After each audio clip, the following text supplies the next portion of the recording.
ऐसा शायद ही कोई महीना जाता कि अला रखी के वेतन से कुछ जुर्माना न कट जाता। कभी कभी तो उसे 6 के 5 ही मिलते, लेकिन वह सब कुछ सह कर भी सफाई के दरोगा खैरात अली खां के चंगुल में कभी न आती। खां साहब की मातहती में सैकड़ों मेहतराइन निया थी। किसी की भी तलब न कटती, किसी पर जुर्माना न होता, न डांट ही पड़ती। खां साहब नेक नाम थे, दयालु थे, मगर अला रखी उनके हाथों बराबर ताड़ना पाती रहती थी। वह कामचोर नहीं थी, बेअदब नहीं थी, फूहड़ नहीं थी, बदसूरत भी नहीं थी।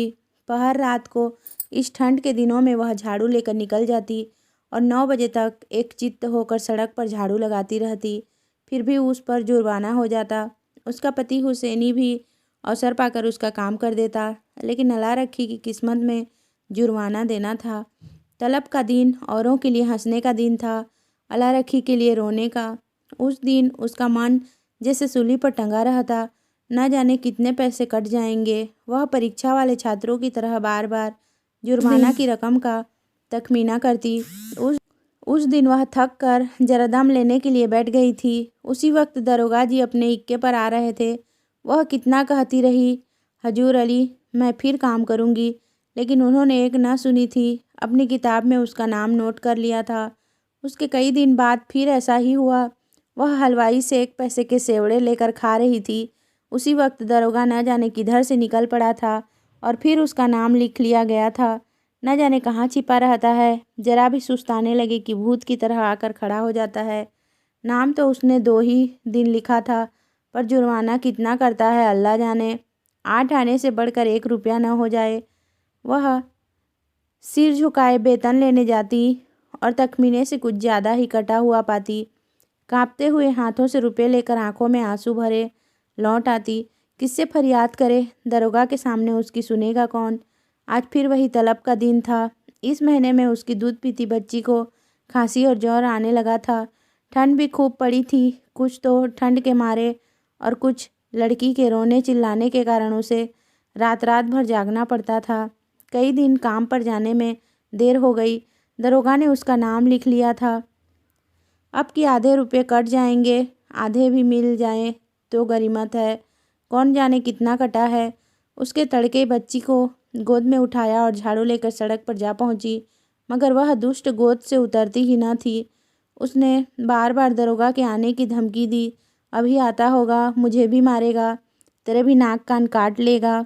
लेकिन लड़की को अपने नाक कान कटवाना मंजूर था, गोद से उतरना मंजूर न था। आखिर जब वह डराने धमकाने, प्यारने पुचकारने किसी उपाय से न उतरी, तो अला रखी ने उसे गोद से उतार दिया और उसे रोती चिल्लाती छोड़कर झाड़ू लगाने लगी। मगर वह अभागिन एक जगह बैठकर मन भर रोती भी न थी। अला रखी के पीछे लगी हुई बार बार उसकी साड़ी पकड़कर खींचती, उसकी टांग से लिपट जाती, फिर जमीन पर लौट जाती और एक क्षण में उठकर फिर रोने लगती। उसने झाड़ू तान कर कहा, चुप हो जा, नहीं तो झाड़ू से मारूंगी, जान निकल जाएगी। अभी दरोगा दाढ़ीदार आता होगा।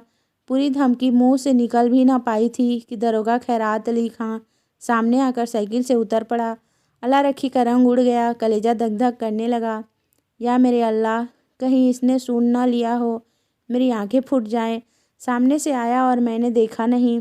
कौन जानता था आज पैर गाड़ी पर आ रहा है। रोज तो इक्के पर आता था। नाड़ियों में रक्त का दौड़ना बंद हो गया। झाड़ू हाथ में लिए निशब्द खड़ी रह गई। दरोगा ने डांट कर कहा, काम करने चलती है तो एक पुछिल्ला साथ ले लेती है, इसे घर पर क्यों नहीं छोड़ आई? अला रखी ने कातर स्वर में कहा, इसका जी अच्छा नहीं है हुजूर, घर पर किसके पास छोड़ आती? क्या हुआ है इसको? बुखार आता है हुजूर, और तू इसे यूँ छोड़कर रुला रही है? मरेगी कि जिएगी? गोद में लिए लिए काम कैसे करूं हुजूर? छुट्टी क्यों नहीं ले लेती? तलब कट जाती हुजूर, गुजारा कैसे होता? इसे उठा ले और घर जा। हुसैनी लौट कर आए तो इधर झाड़ू लगाने के लिए भेज देना। अला रखी ने लड़की को उठा लिया और चलने को हुई। तब दरोगा जी ने पूछा, मुझे गाली क्यों दे रही थी? अला रखी की रही से ही जान भी निकल गई। काटो तो लहू नहीं, थर थर कांपती बोली, नहीं हुजूर, मेरी आंखें फूट जाए जो तुमको गाली दी हो। और वह फुट फुट कर रोने लगी। संध्या समय हुसैनी और अला रखी दोनों तलब लेने चले। अलारखी बहुत उदास थी।